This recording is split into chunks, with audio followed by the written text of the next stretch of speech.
વિદ્યાર્થી મિત્રો, ડી અને એફ વિભાગના તત્વોમાં થોડા આગળ વધીએ અને જોઈએ સંક્રાંતિ તત્વોનો ઉદ્દીપકીય ગુણધર્મ. સંક્રાંતિ ધાતુઓ અને એમના કેટલાક સંયોજનો રાસાયણિક પ્રક્રિયાઓનો વેગ વધારે છે, એટલે ઉદ્દીપક તરીકે ઉપયોગી છે. ઉદ્દીપક તરીકે વપરાતા આ પદાર્થો ઘન અવસ્થામાં હોય છે. અહીંયા જોઈએ તો અહીંયા ઉદ્દીપક દર્શાવેલો છે, સંક્રાંતિ ધાતુ ઘન ઉદ્દીપક. એની સપાટીની અંદરના પરમાણુઓ જે છે એ અન્ય પરમાણુઓથી ઘેરાયેલા હોય, એટલે આવા પરમાણુ કણોના ચુંબકીય ક્ષેત્રો પારસ્પરિક અસરથી નષ્ટ થઈ ચૂક્યા હોય, પરંતુ ઉદ્દીપકની સપાટી પરના જે અણુ કે પરમાણુઓ છે એ અસરકારક ચુંબકીય ક્ષેત્ર ધરાવતા હોય, કારણ કે એ પરમાણુઓની ઉપર બીજા કોઈ અણુ પરમાણુઓ હોતા નથી. આવી સપાટી પર પ્રક્રિયકના અણુઓને એ આકર્ષે છે ચુંબકીય ક્ષેત્રના કારણે. અહીંયા સંખ્યા ધીરે ધીરે વધતા અથડામણો વધે એટલે પ્રક્રિયાનો વેગ જનરલી વધતો હોય છે. અને જો ઉદ્દીપકના કારણે આ રીતે પ્રક્રિયાનો વેગ વધે તો એને બહારથી આપવી પડતી ઉર્જા એટલે કે સક્રિયકરણ ઉર્જાની જરૂર ઓછી પડે અને ઇઝીલી નિપજમાં રૂપાંતર થાય અને નિપજ પોતાનું સ્થાન છોડી દે ઉદ્દીપક પરથી અને ઉદ્દીપક આપણને પાછું મળે. ઉદ્દીપકની સપાટી પરના અણુ પરમાણુઓ કે જે ઉદ્દીપન પ્રક્રિયા માટેના સક્રિય કેન્દ્ર કહેવાય છે, આવા સપાટી પરના અણુ પરમાણુઓને આપણે શિખર બિંદુઓ તરીકે ઓળખીએ છીએ. ઉદાહરણ તરીકે કેટલીક પ્રક્રિયાઓ એવી છે કે જેમાં સંક્રાંતિ તત્વો અથવા તો એના સંયોજનો ઉદ્દીપક તરીકે વપરાયેલા હોય. નીચે પ્રમાણે આપણે દર્શાવી શકીએ. આપણે ભણેલા છે પહેલાં હેબર વિધિ, એમાં લોખંડ ઉદ્દીપક તરીકે. સંપર્ક પદ્ધતિ H2SO4ની બનાવટની, એમાં SO2માંથી SO3 બનાવવા માટે V2O5 ઉદ્દીપક. એ જ રીતે વનસ્પતિ તેલના હાઇડ્રોજનેશનમાં નિકલ ઉદ્દીપક. રાસાયણિક પ્રક્રિયામાં ઓક્સિડેશન અવસ્થામાં ફેરફાર થવાના કારણે સંક્રાંતિ ધાતુઓ ઉદ્દીપક તરીકે વધારે અસરકારક બને છે. આયોડાઇડ આયન અને પરસલ્ફેટ આયન વચ્ચેની પ્રક્રિયા એ Fe+3 ઉદ્દીપકના કારણે આ પ્રકારે શક્ય બને છે. જોઈ શકો છો તમે. ફરીથી એકવાર સંક્રાંતિ તત્વોનો ઉદ્દીપકીય ગુણધર્મ જોઈ લઈએ. ઉદ્દીપક કોને કહેવાય કે જે પ્રક્રિયાનો વેગ વધારે અને અંતે પાછો મળે? તો સંક્રાંતિ તત્વો અને એના અનેક સંયોજનો આ ગુણ ધરાવે છે, એટલે એ ઉદ્દીપક તરીકે વર્તે છે. એની મિકેનિઝમ જોઈએ તો ઉદ્દીપકની સપાટીના અંદરના જે અણુ કે પરમાણુઓ છે એની ઉપર નીચે આજુબાજુ બીજા અનેક પરમાણુઓથી ઘેરાયેલા હોય,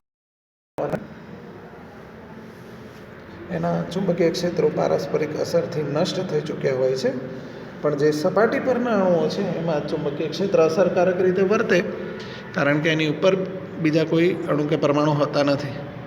એટલે આવા અસરકારક ચુંબકીય ક્ષેત્ર ધરાવતા જે સપાટીના અણુઓ છે ઉદ્દીપકના, એ પ્રક્રિયકને બહારથી પોતાની તરફ આકર્ષે.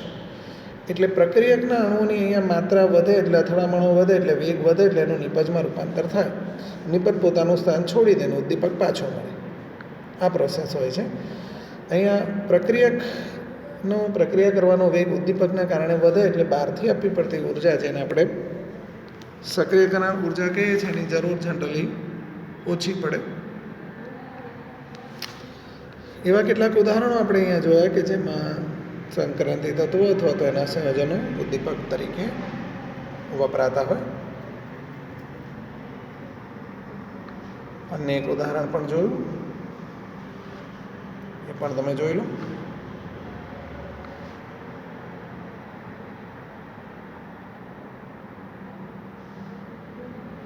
વીજભાર બેલેન્સ અને પરમાણુ બેલેન્સ સાથે આપણે તૈયાર કરીશું. ફર્સ્ટ સ્ટેપમાં રિએક્શન બતાવી છે અને સેકન્ડ સ્ટેપમાં આપણે Fe+3નો ઉપયોગ કરી અને રિએક્શન બતાવી અને છેલ્લે Fe+3 પાછો પણ મેળવ્યો. નેક્સ્ટ ટોપિક છે મિશ્ર ધાતુઓ. યંત્ર સામગ્રી, ઓજારો, વાહનો અને ઘર વપરાશના વાસણો કે જેમાં સખતાઈ, વાહકતા, તન્યતા, ઘસારાનો પ્રતિકાર, ક્ષારણનો પ્રતિકાર જેવા ગુણો જોઈએ.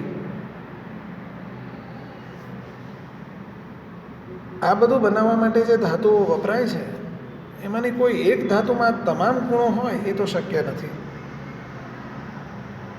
એટલા માટે આ તમામ ગુણો દાખલ કરવા માટે આપણે કોઈ એક ધાતુમાં બીજી કોઈ યોગ્ય ધાતુ યોગ્ય રીતે મિશ્ર કરવી પડે છે, જેને આપણે મિશ્ર ધાતુ કહીએ છીએ. હ્યુમ અને રોથરી નામના વૈજ્ઞાનિકોએ મિશ્ર ધાતુ બનાવવા માટેના અમુક નિયમો આપેલા. એવી જ ધાતુઓ મિશ્ર ધાતુ બનાવી શકે કે જેના પરમાણુ કદ લગભગ સમાન હોય, એટલે કે એની પરમાણુ ત્રિજ્યામાં 15% કરતાં ઓછો ડિફરન્સ હોય. મિશ્ર ધાતુ બનાવતી ધાતુઓના રાસાયણિક ગુણધર્મો પણ સમાન હોવા જોઈએ, એટલે કે એની સંયોજકતા કક્ષાની ઇલેક્ટ્રોન રચના સમાન હોવી જોઈએ. મિશ્ર ધાતુ માટે વપરાતી શુદ્ધ ધાતુની સ્ફટિક રચના પણ સમાન હોવી જોઈએ. દાખલા કે 22 કેરેટ સોનાના ઘરેણાં એ Au અને Cuની મિશ્ર ધાતુ છે. હવે ઓરમ એની રેડિયસ 134 પિકોમીટર અને કોપરની 117 પિકોમીટર, તો એના પરમાણુ કદ વચ્ચે 14.5% જેટલો તફાવત છે, એટલે કે મિશ્ર ધાતુ બનાવી શકે. એ બંને સમાન પ્રકારની સ્ફટિક રચના એટલે કે FCC પ્રકારની રચના ધરાવે છે, એટલે પણ એ મિશ્ર ધાતુ બનાવી શકે. એ બંને સમૂહ 11ના તત્વો છે, એટલે સ્વાભાવિક રીતે બાહ્યતમ કક્ષાની એમની ઇલેક્ટ્રોન રચના પણ સમાન હશે, એટલે પણ તેઓ મિશ્ર ધાતુ બનાવી શકે. પ્રથમ સંક્રાંતિ શ્રેણીના જે તત્વો છે ક્રોમિયમ, મેંગેનીઝ, FeCO, NiCu, એના પરમાણુ કદ વચ્ચે તો 2%થી પણ ઓછો તફાવત છે. આ તત્વોની સંયોજકતા કક્ષાની ઇલેક્ટ્રોન રચનાનો તફાવત પણ બહુ ઓછો છે. સ્ફટિક રચના પણ લગભગ સમાન છે, એટલે આ તત્વો જુદા જુદા પ્રમાણમાં જોડાઈને સંખ્યાબંધ મિશ્ર ધાતુઓ બનાવી શકે કે જે વ્યવહારમાં ઘણી ઉપયોગી છે. સૌથી વધારે પ્રચલિત ફેરસ મિશ્ર ધાતુઓ છે. વિવિધ પ્રકારના સ્ટીલ અને સ્ટેનલેસ સ્ટીલના ઉત્પાદન માટે chromium, vanadium, tungsten, molybdenum, manganese વગેરેનો ઉપયોગ કરવામાં આવે છે. વ્યવહારમાં વપરાતી કેટલીક મિશ્ર ધાતુઓ અને એના મિશ્રણમાં વપરાતા ઘટક તત્વો અહીંયા દર્શાવેલા છે. જેમ કે પહેલાં જોઈએ પિત્તળ, જેને બ્રાસ કહે છે. કોપર અને ઝીંકની મિશ્ર ધાતુ છે.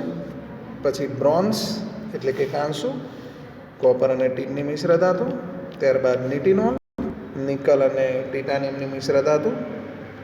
નાઇક્રોમ અથવા નિક્રોમ, નિકલ અને ક્રોમિયમની મિશ્ર ધાતુ. ક્યુપ્રોનિકલ, કોપર અને નિકલની મિશ્ર ધાતુ. જર્મન સિલ્વર, નિકલ, ઝીંક અને કોપરની મિશ્ર ધાતુ વગેરે પ્રકારની મિશ્ર ધાતુઓ વધારે યુઝ થાય છે. તો ફરીથી એક વખત મિશ્ર ધાતુ વિશે જોઈ લઈએ. સામાન્ય રીતે વ્યવહારમાં જે ધાતુઓ યુઝ થાય છે, અતિ શુદ્ધ સેપરેટ વ્યક્તિગત ધાતુઓ, એમાં સખતાઈ, વાહકતા, તન્યતા, ઘસારાનો પ્રતિકાર, ક્ષારણના પ્રતિકાર, આ તમામ ગુણો કોઈ એક જ ધાતુમાં હોય એ શક્ય નથી. જ્યારે આપણે યંત્ર સામગ્રી, ઓજારો, વાહનો, ઘર વપરાશના વાસણો એ બધામાં તો આ ગુણો જોઈએ. તો આ ગુણો દાખલ કરવા માટે કોઈ એક ધાતુમાં બીજી યોગ્ય ધાતુ યોગ્ય રીતે ઉમેરી અને એને એકરસ મિશ્રણ બનાવવામાં આવે, જેને આપણે મિશ્ર ધાતુ કહીએ છીએ. હ્યુમ અને રોથરી નામના વૈજ્ઞાનિકોએ મિશ્ર ધાતુ બનાવવા માટેના નિયમો આપ્યા. નિયમ નંબર 1 એવો હતો કે એવી જ ધાતુઓ મિશ્ર ધાતુ બનાવી શકે જેના પરમાણુ કદમાં 15%થી ઓછો ડિફરન્સ હોય. આ ઉપરાંત એના રાસાયણિક ગુણધર્મો સમાન હોવા જોઈએ, એટલે કે એની બાહ્યતમ કક્ષાની ઇલેક્ટ્રોન રચના લગભગ સમાન હોય અને એની સ્ફટિક રચના પણ સમાન હોય. તો આપણે જોયું એમ ઓરમ અને કોપરમાં આ લાક્ષણિકતાઓ, આ શરતોનું પાલન થાય છે. તો ઓરમ અને કોપર મિશ્ર ધાતુ બનાવી શકે. પ્રથમ સંક્રાંતિ શ્રેણીના જે તત્વો છે ક્રોમિયમ, મેંગેનીઝ, FeCO, NiCu, આ બધાના પરમાણુ કદમાં 2%થી પણ ઓછો તફાવત છે. એમની બાહ્યતમ કક્ષા અને ઇલેક્ટ્રોન રચનામાં પણ બહુ મોટો ડિફરન્સ નથી. એની સ્ફટિક રચના પણ લગભગ સમાન છે, એટલે આ તમામ પણ સંખ્યાબંધ મિશ્ર ધાતુઓ બનાવી શકે, જેનો વ્યવહારમાં ખાસો ઉપયોગ થાય છે. વ્યવહારમાં સૌથી વધારે વપરાતી મિશ્ર ધાતુ છે ફેરસ મિશ્ર ધાતુ. વિવિધ પ્રકારના સ્ટીલ અને સ્ટેનલેસ સ્ટીલના ઉત્પાદન માટે ક્રોમિયમ, વેનેડિયમ, ટંગસ્ટન, મોલિબ્ડેનમ અને મેંગેનીઝનો ઉપયોગ થાય છે. વ્યવહારમાં વપરાતી જે મિશ્ર ધાતુઓ છે અહીંયા ઉલ્લેખ પિત્તળ એટલે કે બ્રાસ, કોપર અને ઝીંકની મિશ્ર, કાંસુ એટલે કે બ્રોન્ઝ, કોપર અને ટીનની મિશ્ર, ટિનોલ, નિકલ અને ટિટાનિયમની મિશ્ર, નિક્રોમ અથવા નાઇક્રોમ, નિકલ અને ક્રોમિયમની મિશ્ર ધાતુ, ક્યુપ્રોનિકલ, કોપર અને નિકલની મિશ્ર ધાતુ, જર્મન સિલ્વર, નિકલ, ઝિંક અને કોપરની મિશ્ર ધાતુ વગેરે જેવી મિશ્ર ધાતુઓ વપરાય છે. વિદ્યાર્થી મિત્રો, 2 ટોપિક અત્યારે જોયા આપણે. સંક્રાંતિ તત્વોનો ઉદ્દીપકીય ગુણધર્મ, એની મિકેનિઝમ, એ કેવી રીતે કાર્ય કરે છે. સંક્રાંતિ તત્વો અથવા તો સંયોજનો વપરાતા હોય, સંક્રાંતિ તત્વો અથવા સંયોજનો વપરાતા હોય એવા ઉદાહરણો પણ જોયા.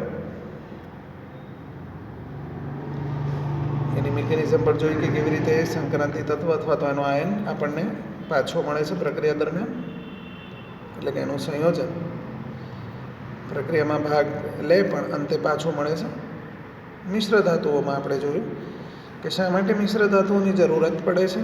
હ્યુમ અને રોથરીએ મિશ્ર ધાતુઓ બનાવવા માટેના જે નિયમો આપ્યા એ, ઓરમ અને કોપરમાં મિશ્ર ધાતુઓના નિયમોનું પાલન થાય છે. આ બધી ધાતુઓમાં પણ એ થાય છે. સૌથી વધારે વપરાતી ફેરસ પ્રકારની મિશ્ર ધાતુ અને રોજિંદા જીવનમાં વપરાતી અગત્યની મિશ્ર ધાતુઓ જોઈ.